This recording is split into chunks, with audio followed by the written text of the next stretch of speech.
2 ஊழல்வாதிகள் அந்த தொகுதியை வளராம வச்சிருக்கிறாங்க. அவங்களும் போக மாட்டாங்க, நம்மளையும் விட மாட்டாங்க. குரோமியம் ஏங்க, ஒரு குழந்தை இங்க பிறக்குது. வரும்பொழுது இங்கதான் ஒரு தாய் பார்த்தாங்க என்னை. ஐயா, நான் கேன்சர் நோயாளி, உங்களை பார்க்க வந்திருக்கேன். நான் சொன்ன, அம்மா நிழல்ல இருங்க. இங்கதான் இருப்பாங்க. அம்மா நிழல்ல இருங்க, நான் போய் பேசுறேன். இன்னைக்கு நீங்க யோசிக்கணும், எதற்காக ராணிப்பேட்டையில அதிகமாக புற்றுநோய் வருது? நான் சொல்றேங்க, நான் குற்றச்சாட்டு வைக்கிறேங்க. இந்த குரோமைட் நிறுவனத்தினாலதாங்க வருது.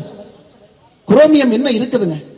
ஒரு முறை மழை பெய்ந்தால் அந்த இதை பத்தி உங்க எம்பி வாயை திறந்திருக்காங்க. அப்புறம் எதற்காக இந்த ஊர்ல வசிக்கிறோம்? இவ்வளவு பெரிய புராணத்தை பேசுறோம், சரித்திரத்தை பேசுறோம், கடவுளுடைய மருத்துவரே இங்கதான் இருக்காரெல்லாம் பேசுறோம். இங்க இருக்கக்கூடிய அதிகாரிகள் இங்க இருக்கக்கூடிய குரோமியத்தை சுத்தப்படுத்த முடியவில்லை என்றால் எதற்கு மாச சம்பளம்? எம்பி எம்எல்ஏ எதுக்குங்க உங்களுக்கு எல்லாம் பதவி?